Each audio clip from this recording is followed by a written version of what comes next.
दोस्तों, जो लोग भी study abroad, visa abroad, job abroad, work abroad, इन सब कैटेगरीज में जितने भी लोग वीडियो बनाते हैं, सभी लोगों के वीडियो में कुछ चीज़ें आपको कॉमन मिलेगी कि भाई आयरलैंड में लेबर शॉर्टेजेस है, यूके में लेबर शॉर्टेज है, कनाडा में शॉर्टेज हो रखी है, अमेरिका में लोगों को बंदे नहीं मिल रहे काम करने के लिए, ऑस्ट्रेलिया में नहीं मिल रहे हैं। आप इस तरह की चीज़ें बहुत सुनते होंगे, लेकिन ये सब सुन के फिर आपको भी सवाल आता होगा, स्पेशली अगर आप स्किल्ड पर्सन हो और आपको एक्सपीरियंस भी हो रखा है इंडस्ट्री का, तब तो आपको बहुत ही सवाल आता होगा कि मैं साला एप्लीकेशन कर मरने को हो रखा हूँ, लेकिन मेरे को रिस्पॉन्स भी नहीं आते। जॉब मिलना तो बहुत दूर की बात है, एटलीस्ट कोई रिप्लाई ही कर दे कि हमने आपका CV शॉर्टलिस्ट कर लिया है, या फिर हम आपका पहले राउंड का इंटरव्यू ही कर लेंगे। आपको इंटरव्यू के कॉल भी नहीं आते, और फिर दिमाग में सवाल उठता है कि भाई अगर शॉर्टेज है, मेरे पास स्किल है, मेरे पास सर्टिफिकेशन मैंने कर रखे हैं, मेरे पास एक्सपीरियंस है, तो फिर प्रॉब्लम क्या है? दोस्तों, इसका जवाब है कि प्रॉब्लम आप में नहीं है, प्रॉब्लम है उस कंट्री में। तो आज के वीडियो में हम इसी चीज के बारे में बात करेंगे कि भाई अगर इतनी तुम्हारे यहाँ शॉर्टेज हो रखी है तो फिर हमारा रिक्रूटमेंट क्यों नहीं हो रहा है। दोस्तों,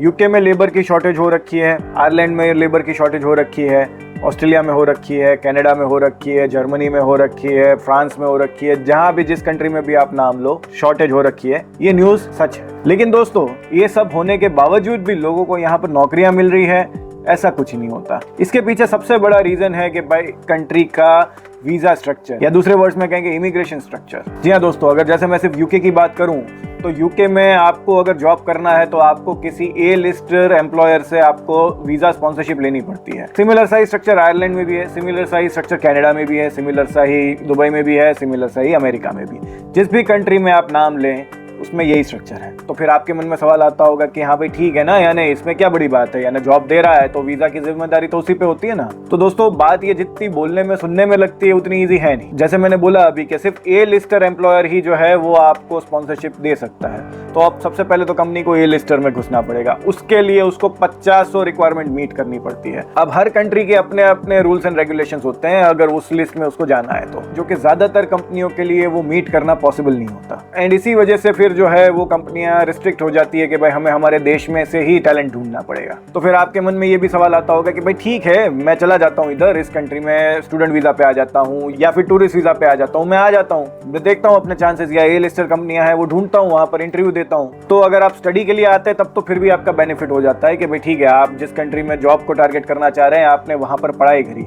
एटलीस्ट उस कंट्री का आपके पास कुछ तो आया। क्योंकि वरना ज्यादातर जो कंपनीज जो है वो अब्रॉड से हायर इसलिए नहीं करती क्योंकि एक तो कल्चरल डिफरेंस हो जाता है, प्लस अभी तक ये तो एक इश्यू है कि इंडिया का जो एजुकेशन सिस्टम जो है उसको जो है फॉरेन कंट्रीज इतना अच्छा नहीं मानते। तो उसी का एक बेनिफिट आपको मिल जाता है कि अगर आप किसी भी अब्रॉड कंट्री में पढ़ाई कर लेते हैं तो। लेकिन अब ये ऑप्शन जो है वो हर किसी के लिए पॉसिबल नहीं होता। फिर दूसरी अगर मैं यहाँ पर बात करूँ कि लेबर शॉर्टेजेस के पीछे की अगर सच्चाई है तो दोस्तों, दुनिया की कोई भी कंट्री जो है वहां पर आप देख लो कि भाई ज्यादातर जो बिजनेसेस जो है वो स्मॉल टू मीडियम एंटरप्राइजेस होते हैं। जैसे इंडिया में भी हम अगर देखते हैं कि भाई 150 करोड़ की आबादी है, लेकिन अगर उसमें से सिर्फ टैक्स भरने वाले हम लोग देखें तो 10% भी नहीं है, यानी 15 करोड़ लोग भी टैक्स नहीं भरते, मुश्किल से 6 या 7 करोड़ लोग जितने टैक्स भर रहे हैं। तो अपन ये मान सकते हैं कि भाई 6 से 7 करोड़ लोगों को ही उस तरह की जॉब्स मिली हैं कि वो टैक्स भी भर पा रहे हैं। अब इसमें छोटे व्यापारियों और इन सब की मैं बातें नहीं कर रहा हूँ, लेकिन मैं सिर्फ और सिर्फ इनकम टैक्स की बात कर रहा हूँ। तो इंडिया में भी हम मानेंगे कि भाई स्किल्ड लेबर जो है या स्किल्ड जॉब्स जो है वो 6-7 करोड़ के आसपास ही होगी, बस अपन मैक्सिमम 10 करोड़ रख लेते हैं। तो कोई भी कंट्री का जो स्ट्रक्चर होता है वो जनरली इसी तरह का होता है। आप यूके भी आएंगे तो यहाँ भी आप देखेंगे कि ज्यादातर बिजनेसेस आपको स्मॉल ही मिलेंगे, जैसे कि ब्यूटी पार्लर्स हो गए,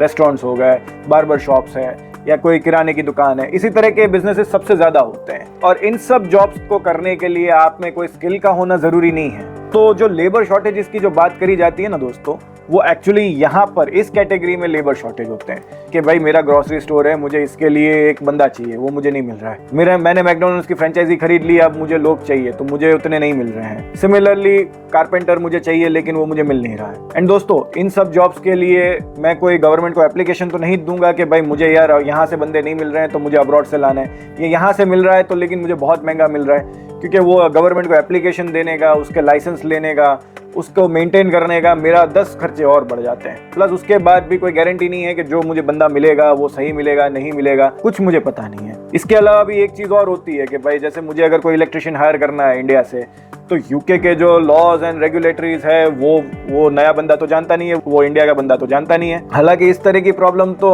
हमारे जैसे जो स्किल्ड लोग हैं, जो IT पीपल है, ये लोग भी सफर करते हैं इस चीज़ से कि भाई हमें यूके के IT लॉज पूरे पता नहीं है। हमने भले यूके प्रोजेक्ट्स पे भी काम किया हुआ है, US प्रोजेक्ट्स पे भी काम किया है इंडिया में बैठ के, लेकिन वही तकलीफ है कि भाई हमने इंडिया में बैठ के किया था तो हम तो हमारा काम वहां से सबमिट करके दे देते थे, आगे जो यहाँ की जो टीम थी वो यहाँ के रूल्स एंड रेगुलेशंस के हिसाब से उसको मॉडिफाई करके आगे भेजते थे। अब ये चीज तो हमें यहाँ आए उसके बाद पता चला। तो इस तरह की दिक्कतें जो वो लेबर वाली जॉब्स हैं या स्किल्ड लेबर वाली भी जॉब्स है उसमें भी आती है। इसलिए दोस्तों अगर आप कभी भी किसी भी यूट्यूबर का टाइटल थंबनेल अगर आप देखें कि भाई शॉर्टेज हो रखी है, न बंदे नहीं मिल रहे हैं, न इतनी जॉब्स है, न इतने करोड़ों की जॉब्स मिल रही है ये वो, तो आप समझ लेना कि भाई वो सिर्फ व्यूज बनाने के लिए या फिर अपने पैसे बनाने के लिए वो कर रहा है। सबसे पहले तो कोई वीजा एजेंट या कोई इस तरह की बात आपको बोलता है तो मेरा वीडियो सीधा उसके मुंह पे मारना ये वाला, क्योंकि अगर इतनी शॉर्टेज होती ना तो भाई वो सीधा वर्क वीजा पे भी भेज सकता था, क्यों आपको एजुकेशन वीजा पे भेजना चाह रहा है। या हेलो जुगाड़ कर देता, चलो कुछ नहीं तो किसी और को तो जानता ही होगा वो जो वर्क वीजा का काम करता हो, तो भाई सीधा वर्क वीजा पे ही भेज दे अगर इतना शॉर्टेज हो रखा है, इतना सब कुछ सब जगह चल रहा है तो। इसलिए दोस्तों ऐसे आप किसी भी यूट्यूबर, किसी भी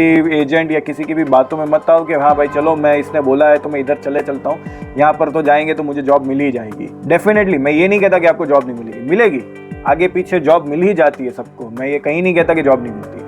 लेकिन दोस्तों सच्चाई इस तरह की होती है। मेरा कोई मकसद नहीं था आपको डिमोटिवेट करने का, ना कुछ भी नहीं, मैं बस आपको यही कहना चाह रहा था कि भाई आप कहीं भी जाओ थोड़ी अपनी खुद की रिसर्च कर लेना और थोड़ा इस हिसाब से आप सोच के अपना डिसीजन लेना एंड फिर उस हिसाब से उस कंट्री में मूव करना। तो बस दोस्तों इसी के साथ इस वीडियो को खत्म करते हैं। आई होप ये वीडियो आपको पसंद आया हो, आपको समझ आया हो कि मैं यहाँ पर क्या कहना चाह रहा था। तो अगर ये वीडियो आपको पसंद आया हो तो प्लीज इस वीडियो को लाइक करिए, शेयर करिए अपने फ्रेंड्स एंड फैमिली के साथ, subscribe this channel and lastly thank you for watching the video, hope to see in the next one.